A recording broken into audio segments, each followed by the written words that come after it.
السلام علیکم، میں ہوں فرزانہ صدیقی اور آپ دیکھ رہے ہیں سب سے پہلے پاکستان نیوز الرٹ۔ اہم ترین خبروں کے ساتھ ایک بار پھر حاضر خدمت ہوں۔ پشاور کے علاقے کوچہ سالدار میں افسوسناک واقعہ پیش آیا۔ جامع مسجد امامیہ میں خودکش دھماکے سے کم از کم 56 افراد ہلاک جبکہ 194 سے زائد زخمی ہو گئے۔ اس دھماکے کے عینی شاہدین کے مطابق جیسے ہی جمعے کا خطبہ شروع ہوا تو اچانک باہر فائرنگ شروع ہوئی اور اس کے بعد ایک دھماکہ ہو گیا۔ عینی شاہدین کے مطابق جمعے کا خطبہ شروع ہوتے ہی باہر فائرنگ شروع ہوئی۔ اس کے بعد ایک شخص جو لڑکا ساتھ تھا اندر آ گیا، اس نے آنکھیں بند کر دی اور دھماکہ کر دیا۔ اس کے بعد پھر کچھ سمجھ نہیں آیا۔ ایک اور عینی شاہد کے مطابق پہلے مسجد کے باہر پولیس پر فائرنگ ہوئی اور جیسے ہی فائرنگ اور دھماکے کی آواز سنی تو وہ مسجد کی طرف دوڑا کیونکہ وہاں اس کے بچے بھی نماز پڑھنے گئے ہوئے تھے۔ عینی شاہدین کے مطابق اس کے بچے تو بچ گئے تاہم ان کا بھتیجا شدید زخمی ہوا ہے۔ ایک اور عینی شاہد کے مطابق وہ بچوں کے ساتھ نماز کے لیے آ رہے تھے اور راستے میں انہوں نے دیکھا کہ کالا لباس پہنے ایک جوان نے فائرنگ شروع کی۔ پہلے گیٹ پر 2 پولیس اہلکاروں پر فائرنگ ہوئی جبکہ اس سے تھوڑے فاصلے پر 4 پولیس اہلکار کھڑے ہوئے تھے، لیکن فائرنگ کے بعد وہ مسجد کے اندر چلے گئے۔ ان کے بقول جب پولیس پر فائرنگ ہو رہی تھی تو پیچھے 4 پولیس اہلکار کھڑے تھے تاہم انہوں نے انہیں روکنے کی کوشش نہیں کی۔ اور اب بات کرتے ہیں ٹیکنالوجی کے متعلق۔ جی ہاں، حکومت کا اسمارٹ فون فار آل منصوبہ شروع کرنے کا فیصلہ۔ حکومت پاکستان نے اسمارٹ فون فار آل کا منصوبہ شروع کرنے کا فیصلہ کر لیا ہے۔ وفاقی وزیر انفارمیشن ٹیکنالوجی امین الحق کے مطابق عوام کو اقساط پر موبائل فون اور ڈیٹا پیکج بھی دیا جائے گا جبکہ امپورٹڈ اسمارٹ فون پر ٹیکس بھی کم کیا جائے گا۔ انہوں نے مزید بتایا کہ امپورٹڈ موبائل فون پر ٹیکسز میں کمی کی حمایت کرتے ہیں۔ بیرون ملک سے اپنے استعمال کے لیے لائے گئے موبائل پر ٹیکسز پر تحفظات ہیں۔ خوش ہے کم از کم ایک ہی فون پر بار بار ٹیکسز وصولی کا خاتمہ کیا جائے۔ انہوں نے کہا کہ پہلی بار موبائل مینوفیکچرنگ پالیسی بنا کر پارلیمنٹ سے مجبور کرایا۔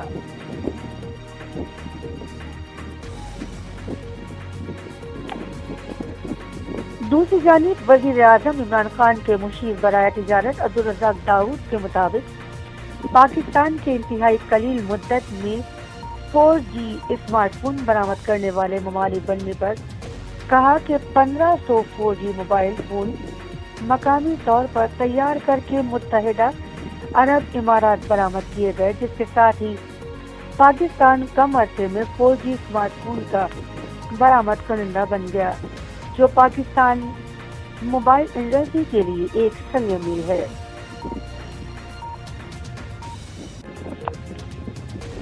اب بات کرتے ہیں اسپورٹس سے متعلق۔ آسٹریلوی براڈ کاسٹر نے پچ پر طنز کے لیے روڈ سائنس بنا دیے۔ جی ہاں، لاہور میں آسٹریلوی براڈ کاسٹر نے پنٹی ٹیسٹ کی پچ پر طنز کے لیے روڈ سائنس اور فٹ پاتھ بنا دیے۔ براڈ کاسٹر نے پچ کو ایک سیدھی سڑک سے تشبیہ دیتے ہوئے گرافکس کی مدد سے 2 سائن بورڈز لگائے، جن میں سے ایک پر جیوانی 32 کلومیٹر، دوسرے پر پاک افغان بارڈر 31 کلومیٹر لکھا گیا تھا۔ پچ کو سڑک ظاہر کرتے ہوئے فٹ پاتھ بھی بنایا گیا۔ سوشل میڈیا پر یہ تصویر شیئر کیے جانے پر دلچسپ تبصرے ہوتے رہے۔ واضح ہے کہ گزشتہ روز مہمان اسپیئر نارتھ لائن نے بھی پریس کانفرنس میں کہا تھا کہ پچ بغیر کسی گھاس کے فلیٹ لگ رہی ہے۔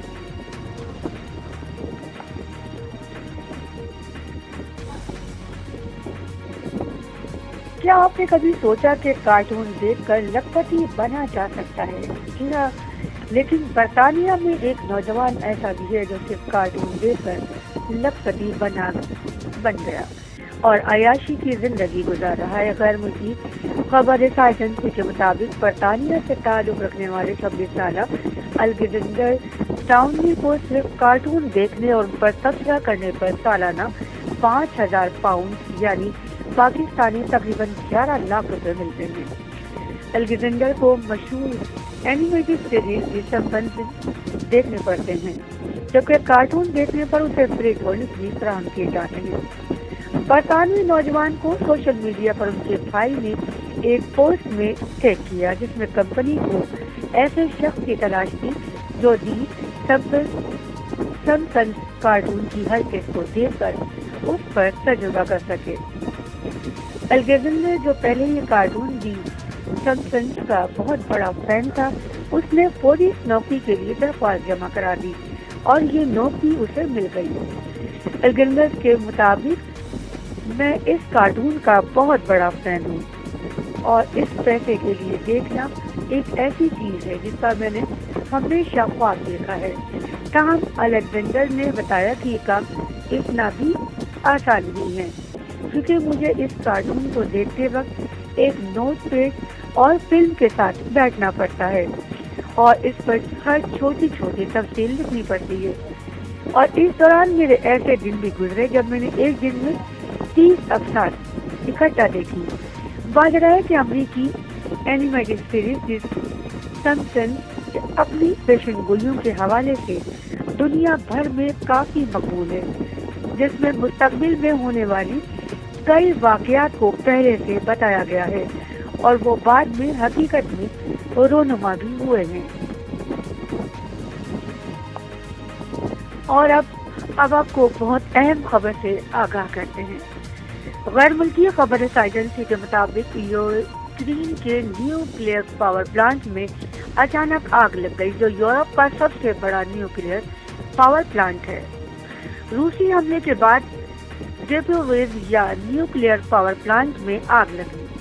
غیر ملکی میڈیا رپورٹس کے مطابق آتش زدگی سے نیوکلیئر پاور پلانٹ میں ریڈیشن کا لیول بڑھ گیا، اور اگر پاور پلانٹ پھٹ گیا تو چرنوبل سے 10 گنا بڑا واقعہ ہو سکتا ہے۔ ایلر گولر کے میئر دمتری اور لوگ نے بھی آگ لگنے کی تصدیق۔ سب سے بڑے نیوکلیئر پاور پلانٹ کی عمارتوں اور بلاکس پر دشمن کی بھاری گولہ باری کے نتیجے میں زاپوریزیا نیوکلیئر پاور پلانٹ میں آگ لگ گئی ہے۔ انہوں نے اسے عالمی سلامتی کے لیے خطرہ قرار دیتے ہوئے کہا کہ میں اسے فوری طور پر روکنے کا مطالبہ کرتا ہوں۔ زاپوریزیا پاور پلانٹ پر گولہ باری بند کی جائے۔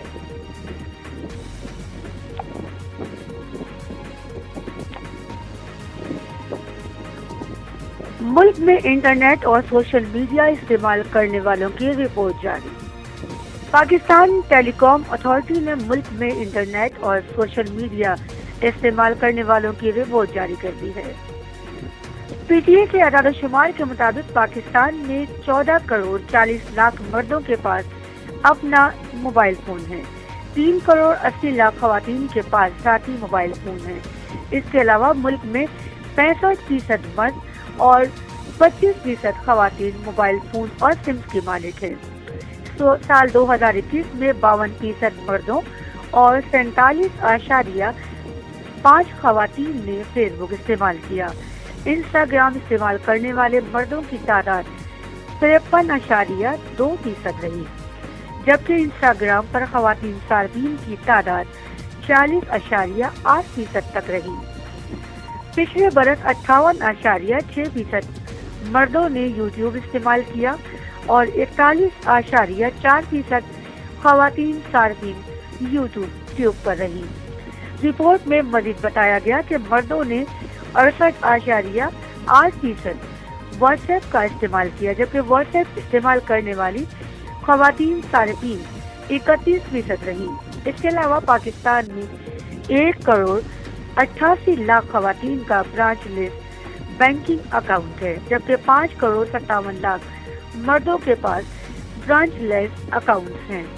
پاکستان میں انٹرنیٹ صارفین کی تعداد کل آبادی کا 40% ہے اور 10 کروڑ افراد انٹرنیٹ استعمال کرتے ہیں۔ ان میں مرد صارفین کی تعداد 7,90,71,000 تک ہے اور خواتین انٹرنیٹ صارفین کی تعداد 2,10,00,000 یعنی 21% رہی ہے۔ اس کے علاوہ 98% سے زائد لوگ سوشل میڈیا تک رسائی موبائل فون کے ہی ذریعے کرتے ہیں۔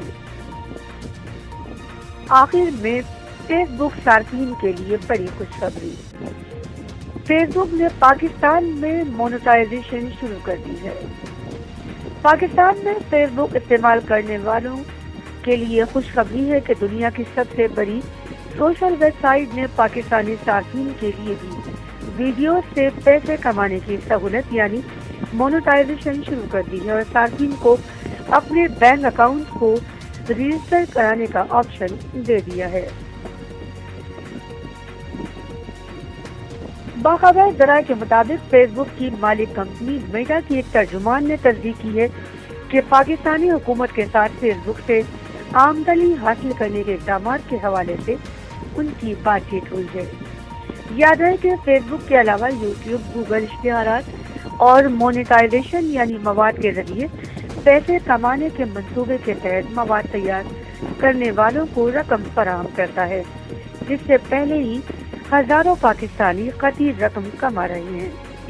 پاکستان میں اپنا فیس بک پیج چلانے اور اس پر ویڈیو سمیت دیگر مواد شیئر کرنے والے متعدد ایڈمنز نے بتایا کہ فیس بک نے ان کے پیجز کے لیے ان اشتہارات کی سہولت دے دی ہے۔ انہوں نے اس بات کی تصدیق کی کہ اردو کو ان زبانوں میں شامل کر دیا گیا ہے جن کے ویڈیوز کو اب مونیٹائز کیا جا سکے گا۔ اس کے علاوہ پاکستانی بینک اکاؤنٹ کی تفصیلات بھی فیس بک نے تسلیم کرنا شروع کر دی ہے۔ فیس بک کے ترجمان سے ای میل انٹرویو میں جب پوچھا گیا کہ کیا فیس بک نے پاکستان میں مونیٹائزیشن شروع کر دی ہے تو انہوں نے براہ راست جواب دینے کی بجائے مفصل تفصیلی جواب دیا، جس میں تصدیق کی گئی ہے کہ فیس بک ویڈیوز تخلیق کاروں کے لیے پائیدار آمدنی کے ذریعے معاملات پر حکومت پاکستان سے اتفاق کیا گیا ہے۔ فیس بک ترجمان کے مطابق national social media coordination working group کے ساتھ ہماری میٹنگ جو 15 فروری کو ہوئی تھی، ڈیجیٹل خواندگی، شمولیت اور قابلیت سے متعلق چند اہم موضوعات پر تبادلہ خیال کیا، جس میں کنیکٹیویٹی، رابطہ، کاروبار اور تخلیق کاروں کے لیے پائیدار آمدنی پیدا کرنے کے اقدامات شامل تھے۔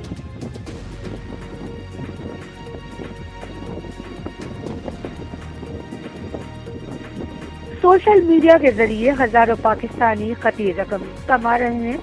میٹا ترجمان کے مطابق فیس بک انتظامیہ ایک پائیدار ڈیجیٹل معیشت کی تعمیر کے لیے حکومت پاکستان کے ویژن سے اتفاق کرتی ہے۔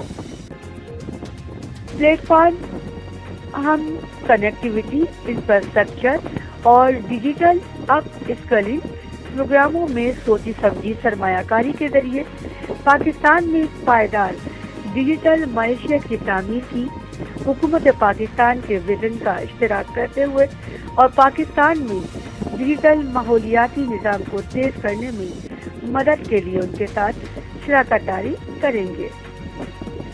پاکستان کی وزارت آئی ٹی کے ایک ترجمان کا کہنا تھا کہ وہ فی الحال اس حوالے سے تبصرہ نہیں کر سکتے، تاہم حکومت کے ڈیجیٹل میڈیا ونگ کے سربراہ عمران غزالی کے مطابق ان کی اطلاعات کے مطابق ابھی تک مونیٹائزیشن کے حوالے سے فیس بک نے کوئی باقاعدہ اعلان نہیں کیا، لیکن فیس بک نے پاکستان میں ایک پائلٹ پروجیکٹ کا آغاز کیا ہے۔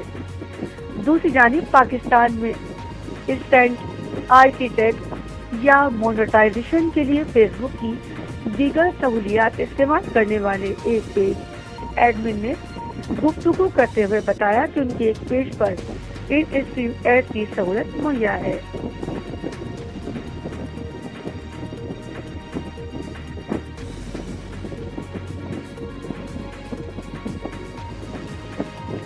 گزشتہ سال بھی خیبر پختونخوا کے وزیر اعلیٰ محمود خان کے سائنس اور ٹیکنالوجی کے مشیر ضیاء اللہ بنگش نے دعویٰ کیا تھا کہ فیس بک جلد پاکستان میں ویڈیو سیورز پیسے دینے کا سلسلہ شروع کر دے گا۔